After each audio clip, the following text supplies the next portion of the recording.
낚시에 빠져 주말이면 토요일 아침부터 일요일까지, 그러니까 주일까지, 때로는 금요일 저녁부터 친구들과 낚시 여행을 떠나는 남자가 있었습니다. 독실한 신자인 아내는 남편에게 제발 주일에 같이 교회에 가자고 졸랐지만 남편은 늘 들은 채도 하지 않았습니다. 성탄절이 다가오자 아내는 더욱 남편을 졸랐습니다. 이번 주일이 성탄절인 성탄절에는 꼭 같이 교회에 갑시다. 남편이 대답했습니다.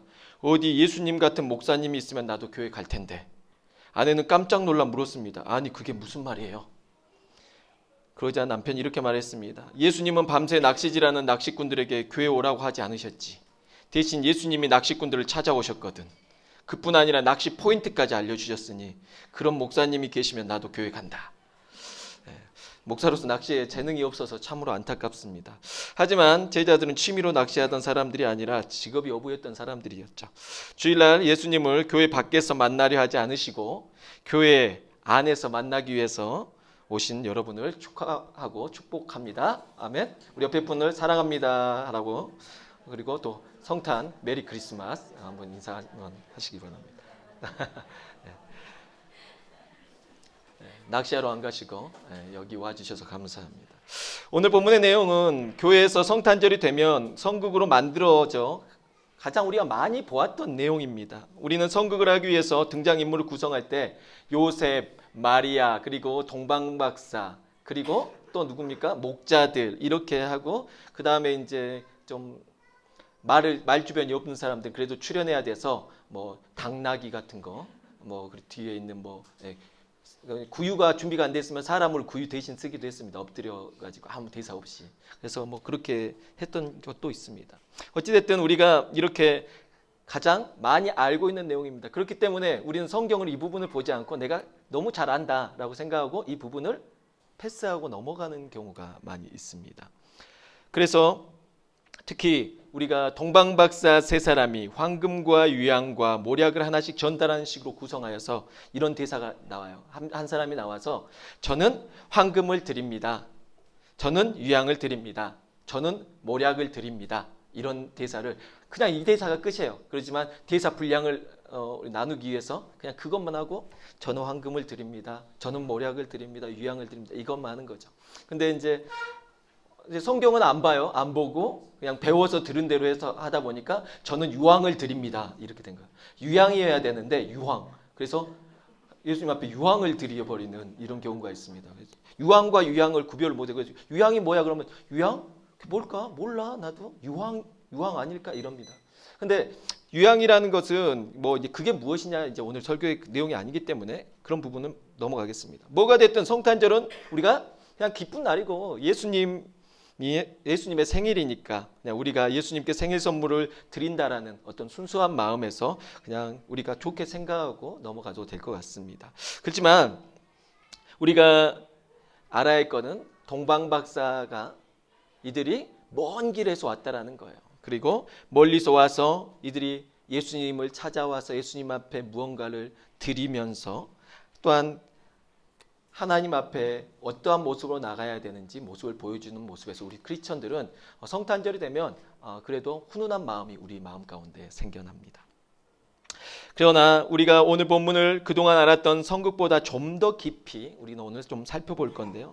예수님의 탄생의 기쁨의 소식이 우리 가슴 속에 충만해지길 소망합니다. 저는 어렸을 때 이것을 많이 했던 기억이 있어요. 여러분도 해봤을 거예요. 우리 집에 왜 왔니? 왜 왔니? 왜 왔니? 그 다음에 뭐예요? 내용이? 네, 꽃 찾으러 안 해본 지역도 있고 해본 지역도 있고 그런가 봐요. 네, 그럼 꽃 찾으러 왔단다. 무슨 꽃을 찾으러 왔느냐 그러면 저기 우리 한스리 꽃을 찾으러 왔단다 뭐 이런 식으로 하는 거죠. 그리고 나서 이렇게 진행하는 건데, 왜 왔는지 우리는 항상 그러죠. 누가 오면 왜 오셨어요? 무슨 이유로 오셨습니까? 이런 게 물어봅니다. 오늘 본문에서도 동방박사가 갑자기 예루살렘에 찾아온 겁니다. 그러면은 우리는 의문이 들 겁니다. 이들이 왜 그 먼 곳에서 찾아왔는지 우리는 질문을 하게 될 것입니다. 첫째 우리가 알아야 할 것은 동방박사들이 찾아왔다라는 것입니다.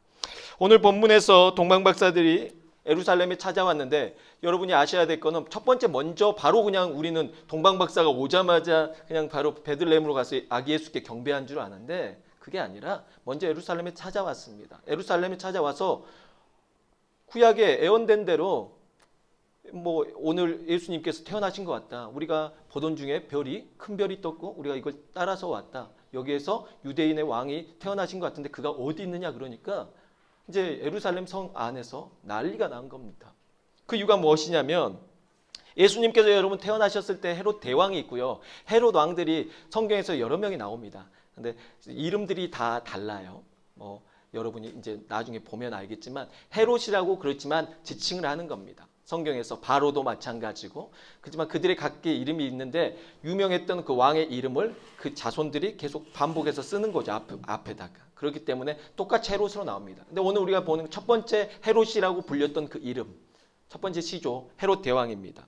그 당시에 이 헤롯 대왕은 어떤 사람이냐면 안티파스 2세의 아들로서 1세죠. 헤롯 1세. 첫 번째 헤롯이라는 이름을 썼던 사람입니다. 그는 혈통적으로 정통 유대인이 아니라 유대인과 에돔인의 사이에서 혼혈아입니다. 에돔 사람은 이방 사람입니다. 그렇기 때문에 순수 혈통을 중요시 여기는 이스라엘 백성들은 당연히 에돔 사람을 좋아할 리가 없었다라는 것입니다.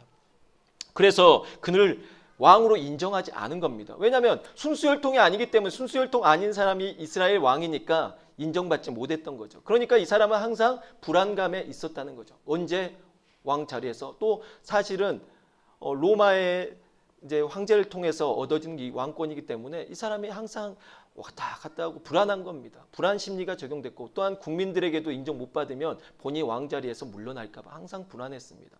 사실 이 사람은 되게 똑똑했거든요. 많은 일들을 했습니다. 많은 역사에서 왜 헤롯 대왕이라고 남겨지냐면 그만큼 이 사람이 세운 업적이 크기 때문입니다. 근데 중요한 거는 이 사람이 그 왕권을 지키기 위해서 무던히 노력했는데 악한 일을 너무나 많이 했습니다. 이 사람은 유대 왕이 되어서 BC 37년경부터 BC 34년 그러니까 BC 4년까지 총 33년 동안 왕위를 이제 왕자에 앉아 있었다라는 거죠. 근데 그러면 이 사람이 예수님 태어날 때와 무슨 상관이 있냐? BC는 예수님 태어날 때 0으로 시작하는데 그건 좀 이따가 여러분이 설교를 계속 듣다 보시면 알게 되실 것입니다. 이때 이 사람이 집권할 당시에 예수님께서 오셨다라는 거죠. 근데 이 사람의 그 통치 기간은 정말 우리나라에도 그런 게 많았지만 피바람이 많이 불었습니다.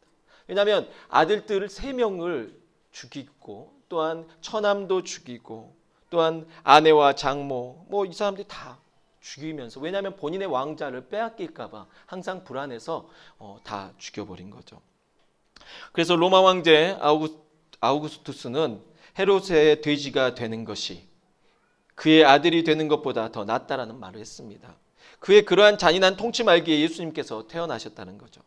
그러나 예수님께서 태어나신 사실을 알게 된 것은 그가 자연스럽게 알게 된 게 아니라 동방에서 박사들이 찾아와서 알게 된 것입니다. 그들이 안 찾아왔으면 몰랐다는 거예요. 이들은 미리 구약의 역사를 통해서 알고 있었고 또한 이들은 늘 그 당시에 가장 지금 오늘날에는 이런 부분이 쉽겠지만 천체만원경도 없을 당시에 이 사람들이 상당히 천문학적으로 이렇게 계산하고 별을 보고 항상 유심히 살펴봤다는 겁니다. 그래서 저거는 무슨 의미가 있다. 분명히 이스라엘의 그 예언된 메시아 왕이 태어나셨구나 하고 찾아오게 된 것입니다. 미가서 5장 2절에 유대 왕이 이제 태어났다라는 내용이 나옵니다. 그래서 이제 이들이 와가지고 유대인의 왕이 태어났다고 그러니까 유대인 왕으로서 평생을 살고 싶었던 왕자를 내려놓을 생각이 없었던 이 헤롯이 왕이 태어났다 그러니까 그것도 다른 왕이 아니라 이미 예언됐던 누구나 기다리던 이스라엘 모든 백성에게 그냥 태어났다라는 그 자체만으로도 칭송받을 만한 왕이 태어났다 그러니까 이 사람이 불안해질 수밖에 없죠.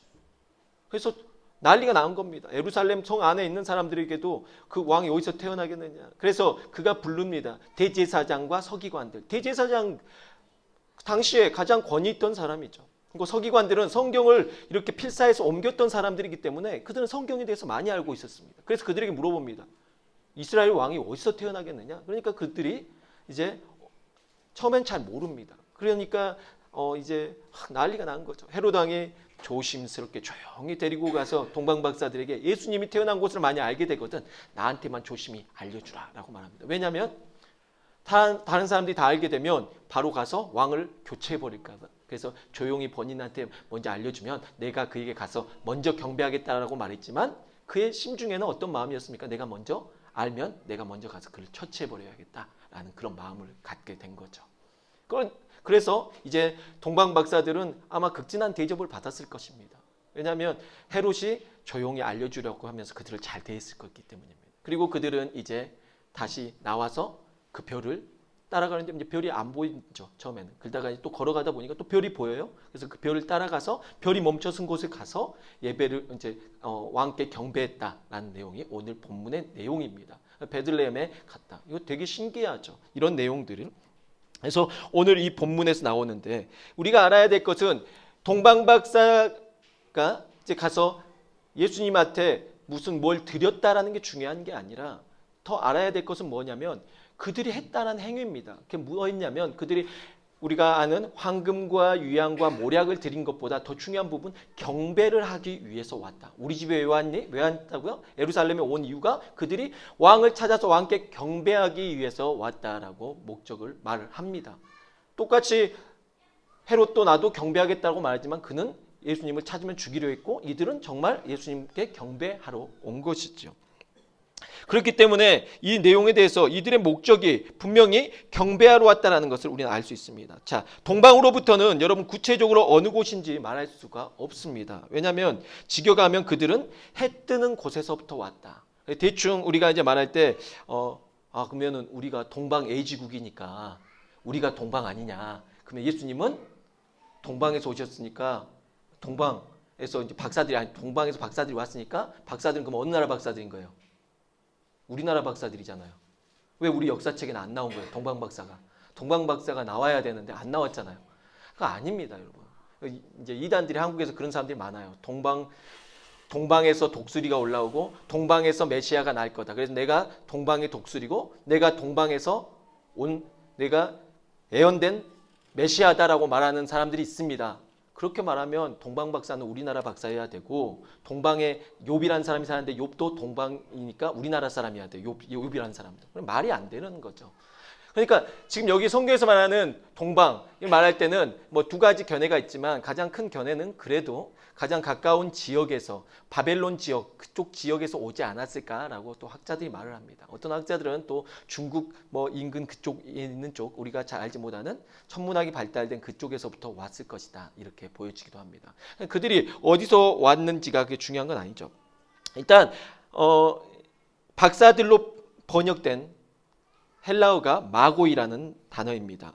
긍정적인 의미와 부정적인 의미를 모두 포함하고 있는데요. 긍정적인 표현으로는 그들을 꿈을 해석하는 능력을 가진 제사장, 현인, 지혜자 등으로 표현하기도 하고 부정적으로는 뭐라고 표현하냐면 점쟁이, 술사 혹은 사기꾼을 의미할 수 있습니다. 그러나 마태복음 저자 마태는 이들이 마술사나 점성가였다는 사실보다 예수님은 지혜의 왕, 평강의 왕으로서 솔로몬보다 더욱 지혜로우시며 솔로몬도 이루지 못한 진정한 평화를 이 땅 가운데 이루실 온 세상의 왕으로서 오셨음을 밝히려 한다는 것입니다.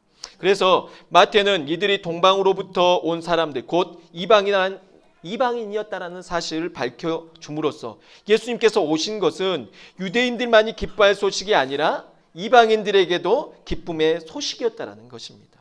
또 이들이 이방이었다는 증거는 2절에서 유대인의 왕으로 나신 이가 어디 계시뇨라는 표현을 쓰죠. 만약 이 사람들이 유대인이었다면 이런 표현을 쓰지 않겠죠. 그러나 이들이 이방에서부터 왔기 때문에 유대인의 왕이라는 표현을 쓰고 있다는 겁니다. 왜냐하면 이들이 생각할 때는 성경은 유대인들 그러니까 이스라엘 사람들만의 것이었기 때문에 그러니까 이 성경의 구약에 예언된 대로 왕이 왔다라면 그 왕은 바로 유대인들만의 왕이라고 생각했다는 것입니다.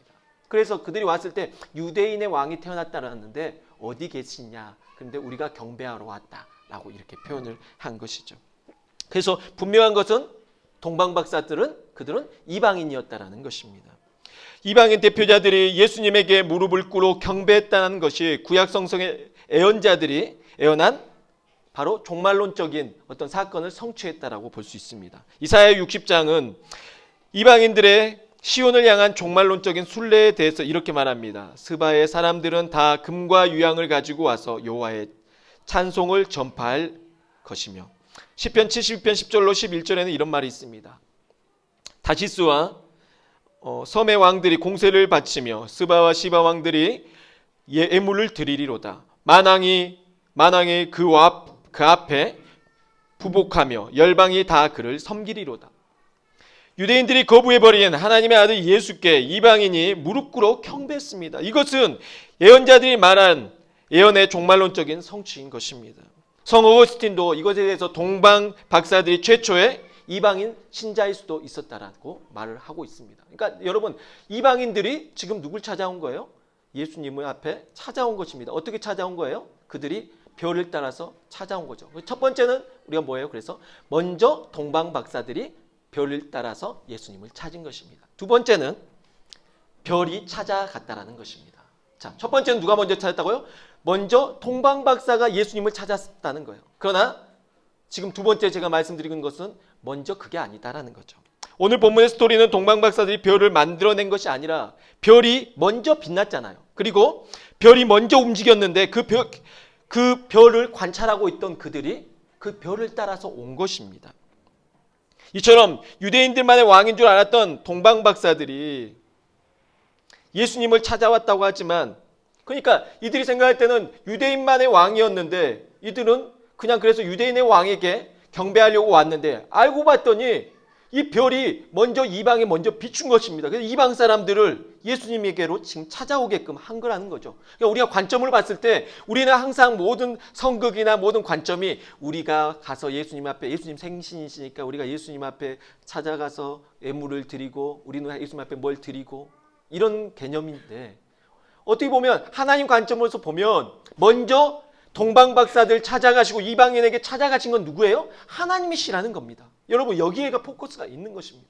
먼저 누가 먼저 우리를 사랑하셨어요? 먼저 하나님이 우리를 먼저 사랑하셨고, 동방 박사들이 별을 따라온 게 아니라 사실은 그들이 별을 따라왔다고 우리가 알고 있지만 더 깊이 들어가면 사실은 하나님이 그들에게 먼저 비춰주신 것입니다.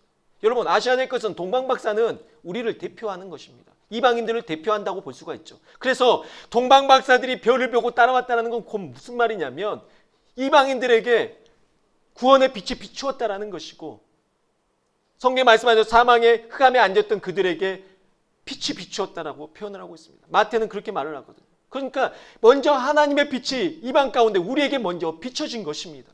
동방 박사들에게 먼저 비춰졌다고 표현하지만 그것은 동방 박사들에게 말한 것이 아니라 결국 우리 모두에게, 우리는 이방인입니다. 우리가 이스라엘 사람은 아니잖아요.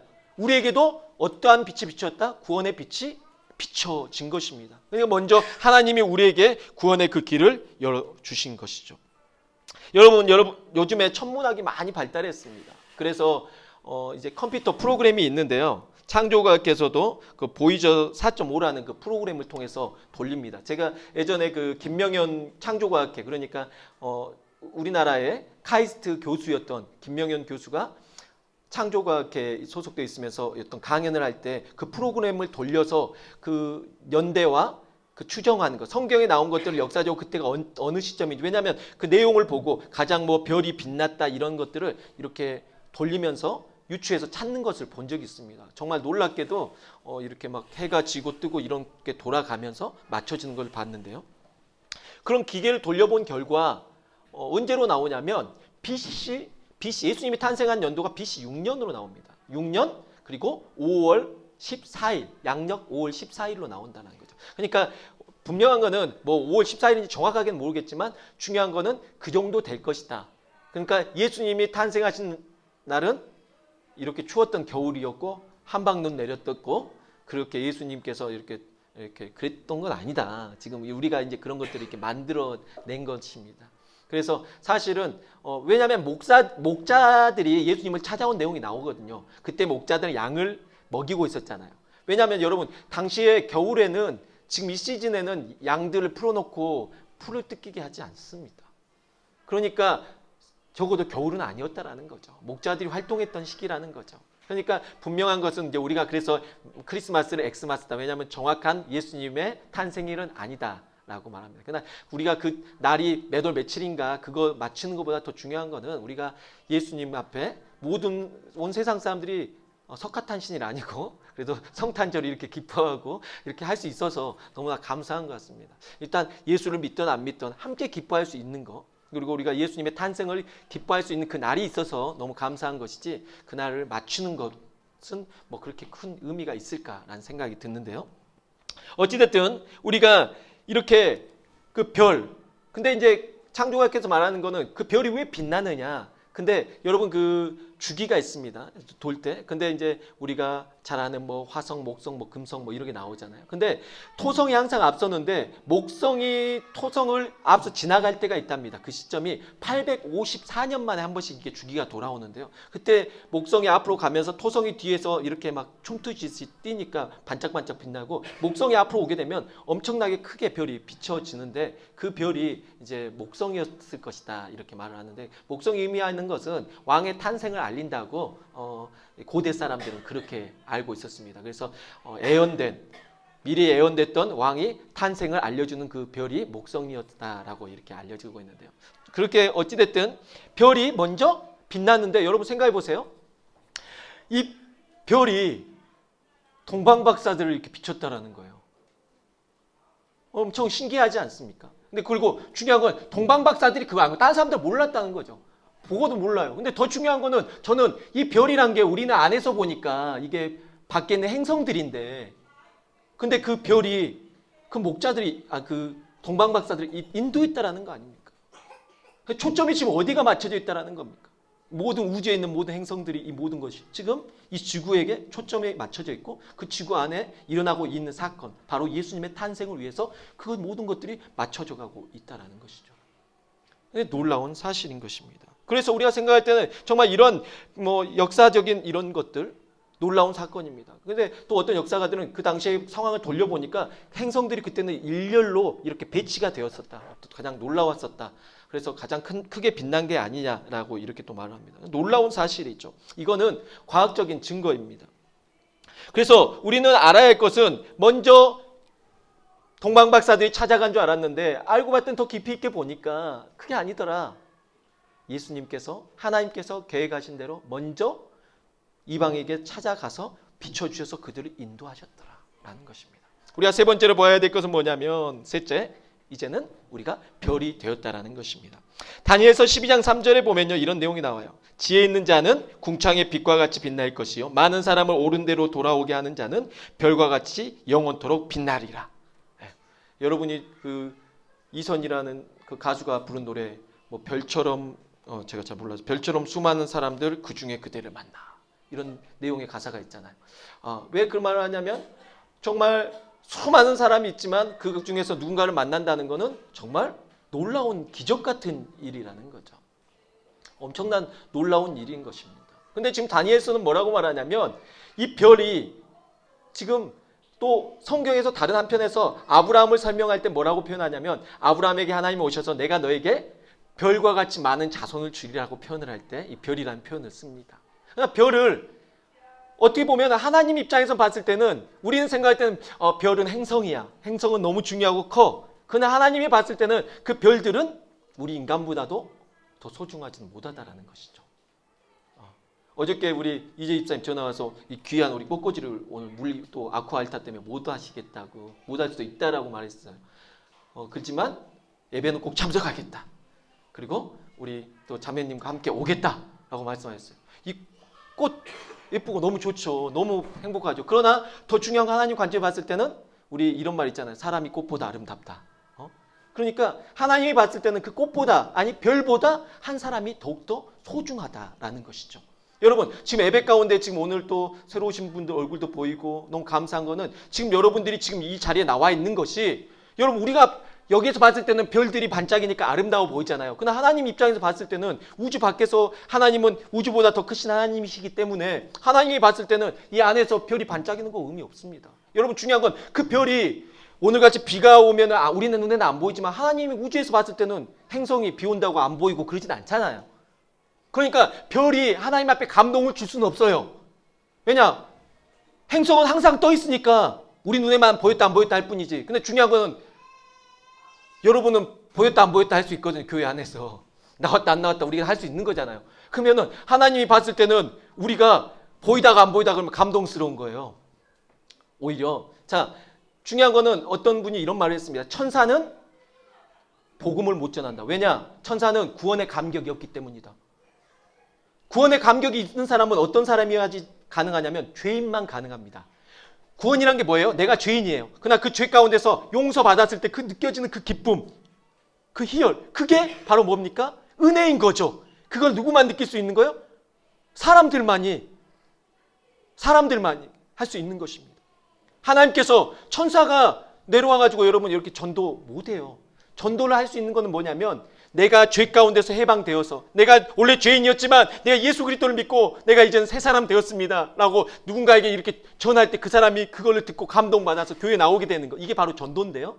이거를 누가 할 수 있어요? 가장 잘하는 사람이 죄인 중에서 바로 변화되어서 예수 믿고 구원받은 사람들만이 할 수 있는 것입니다. 그러니까 천사들이 할 수 없는 부분이에요. 왜냐? 천사들은 죄가 없기 때문에 할 수 없는 부분이죠. 그러니까 우리가 생각할 때 왜 하나님 천사들 통해서 전도하시면 되지 왜 우리를 사용하시는? 전도는 바로 우리같이 죄인들이 할 수 있는 거기 때문에. 그래서 하나님께서 우리를 사용하시는 거죠. 그렇다면 제가 무슨 말 하고 싶은 것입니까? 여러분, 별이 하나님 앞에 감동을 줄 수가 없어요. 그러나 여러분들이 교회에 나와 있다면, 여러분이 또한 한 영혼을 구원한다면 여러분은 별처럼 빛날 수 있다는 것입니다. 별은 하나님을 감동시킬 수 없지만 사람들이 모여서 하나님 앞에 예배드리면 우리는 별처럼 빛날 수가 있다는 것입니다. 그래서 다니엘서 말을 이렇게 말하는 거죠. 수많은 사람을 하나님께로 옳은 대로 돌아오게 하는 사람은 별과 같이 영원토록 빛날 것이다 라고 표현하는 것입니다. 사랑하는 성도 여러분, 지구가 작아 보이잖아요. 그 지구 안에 살고 있는 우리는 더 작아 보이잖아요. 그러나 중요한 거는 모든 행성들 아무리 크고 우주가 광대하다 할지라도 그 모든 우주와 별들은 다 지구에 초점이 맞춰져 있습니다. 그리고 지구에 초점이 맞춰져 있는 것보다 지구 안에 살고 있는 우리들에게 더 초점이 맞춰져 있다는 것입니다. 그러니까 여러분이 아셔야 될 것은 우주보다도 태양보다도 그 어떠한 별보다도 하나님이 여러분을 더 사랑하신다는 것입니다. 하나님께서 여러분이 예배 가운데 나와서 이렇게 앉아있는 것만으로도 하나님은 별이 반짝이는 것보다 우리가 보면서 별 아름답다 생각한 것보다 하나님은 여러분이 이 자리에 와서 빛나고 있다는 것을 하나님은 더 감동하신다는 것이죠. 우리는 별을 보면서 감동하지만 하나님은 우리를 보면서 감동하신다는 것입니다. 오늘 우리가 알아야 될 거, 동방박사들, 그들은 예수님 앞에 나와서 경배하러 왔습니다. 우리가 정말 이 경배의 필요성을 알아야 됩니다. 우리가 잘한 줄 알았어요. 그러나 먼저 하나님이 동방박사들에게 비춰서 찾아온 것입니다. 그리고 그 동방박사들은 이제 예수님을 만났습니다. 이방인의 빛으로 비추신 그 예수님을 직접 만났습니다. 그들은 하나님을 믿고 돌아갔을 거라고 그렇게 생각을 합니다. 그렇기 때문에 우리가 알아야 될 건 뭐냐면 먼저 하나님이 여러분에게 찾아오셨고 이제는 여러분을 뭘로 만들길 바라시는 겁니까? 여러분을 별처럼 빛나는 사람들로서 쓰기를 원하신다는 것입니다. 사랑하는 성도 여러분, 이게 바로 온 세상을 구원시킬 하나님의 프로젝트인 것입니다. 사랑하는 성도 여러분, 여러분의 인생 가운데서 먼저 별빛으로 인도하고 계심을, 하나님이 여러분을 별빛으로 인도하고 계심을 잊지 마시기 바랍니다. 또한 여러분이 별처럼 쓰여져 여러분을 통해 많은 이들이 하나님께로 돌아오는 역사가 일어나길 바랍니다. 다시 한번 다니엘서 12장 3절 말씀 읽어드리면요. 지혜 있는 자는 궁창의 빛과 같이 빛날 것이요 많은 사람을 옳은 대로 돌아오게 하는 자는 별과 같이 영원토록 빛나리라. 이젠 별 보고 사람들이 예수님을 찾아오는 것은 더 이상 어렵습니다. 하지만 여러분이 많은 사람을 예수님께로 인도한다면 별과 같이 영원토록 빛날 것임을 믿습니다. 기도하겠습니다.